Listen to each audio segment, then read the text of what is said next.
So இப்போ ஸ்விட்ச் statement பார்க்க போகிறோம். ஸ்விட்ச் ஸ்டேட்மெண்ட்டில் வந்துட்டு நம்ம டேட்டா டைப்ஸ் என்னென்ன டேட்டா டைப் யூஸ் பண்ணலாம் அப்படின்னா இன்ட்டு கேரு. ஸோ இது யூஸ் பண்ணலாம். ஃப்ளோட் நம்மளால் வந்து என்ன பண்ண முடியாதுங்க, யூஸ் பண்ண முடியாது. ஸோ இப்போ நம்ம இந்த மாதிரி லாஜிக்கல் கண்ட்ரோல் கூட ஸ்டேட்மெண்ட் லாஜிக்கல் ஆப்ரேட்டர் கூட நம்ம யூஸ் பண்ணி செக் பண்ணிக்கலாம். தென் என்ன ஆகும் அப்படின்னா கேரக்டர் வேல்யூஸ் கூட நம்ம யூஸ் பண்ணி செக் பண்ணிக்குவோம். பட் ஸ்ட்ரிங் வேல்யூ நம்மளால ஃப்ளோட் வேல்யூ என்ன பண்ண முடியாது அப்படின்னா ஸ்விட்ச் ஸ்டேட்மெண்ட் எந்த லாங்குவேஜும் நம்ம யூஸ் பண்ண முடியாது. ஓகே, இப்போ பார்க்கலாம் வாங்க. ஸோ இப்போ நான் என்ன பண்ணியிருக்கேன்னா இன்ட் மெயின் ஃபங்க்ஷன் கொடுத்துருக்கேன். இன்ட் நம்பர் ஈக்குவல் டு 2ன்னு டிக்ளேர் பண்ணியிருக்கேன். ஓகேங்களா? ஸோ இப்போ இந்த 2 அப்படிங்கிற வேல்யூ எந்த கேஸில் வேல்யூ டிக்ளேர் பண்ணியிருக்கோமோ மேட்ச் ஆகுதோ அந்த கேஸில் இருக்க ஸ்டேட்மெண்ட் என்ன ஆகுங்க, நம்மளுக்கு பிரிண்ட் ஆகும். ஓகேங்களா? இப்போ பாருங்க, ஃபர்ஸ்ட் கேஸ்க்குள்ள வருது வேல்யூ 1 மேட்ச் 1 பார்க்குது, நோ. தென் அங்கே வருது கேஸ் 2ல வருது. ஸோ நமக்கு கொடுத்துருக்க நம்பர் என்னங்க, 2. ஸோ இப்போ இந்த ப்ரோக்ராமை கம்பைல் பண்ணி நம்மளுக்கு ரன் பண்ணால் என்ன அவுட்புட் வரும் அப்படின்னா வேல்யூ இஸ் 2 அப்படின்னு பிரிண்ட் ஆகும். ஓகேங்களா? ஏன்னா அந்த கேஸ் வேல்யூ வந்து எது கூட மேட்ச் ஆயிருக்கு, 2. இப்போ நான் அகெயின் நான் ரன் பண்ணுறேன். ஸோ இப்போ நம்மளுக்கு என்ன வேல்யூ பிரிண்ட் ஆகும், என்ன ஸ்டேட்மெண்ட் பிரிண்ட் ஆகும் அப்படின்னா the value is not 2. But நம்மளுக்கு கேஸ் வேல்யூ வந்து 2.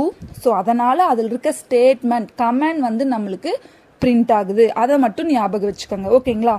ஸோ இப்போ கேஸ் 7 நான் கொடுத்துட்றேன். இப்போ நம்மளுக்கு 1ம் இல்லை 7ம் இல்லை 3 இல்லை. டிஃபால்ட்டாக எந்த கேஸ்லேயும் அந்த 2ங்கிற வேல்யூ இல்லைன்னா டிஃபால்ட்டாக என்ன இருக்கோ அந்த ஸ்டேட்மெண்ட், டிஃபால்ட் அப்படிங்கிறது எல்ஸ் மாதிரி எதுலேயுமே மேட்ச் ஆகலைன்னா டிஃபால்ட்டாக என்ன இருக்கோ அந்த பிரிண்ட்எஃப்ல இருக்க ஸ்டேட்மெண்ட் வந்து நம்மளுக்கு பிரிண்ட் ஆகும். கிளியருங்களா? ஓகே.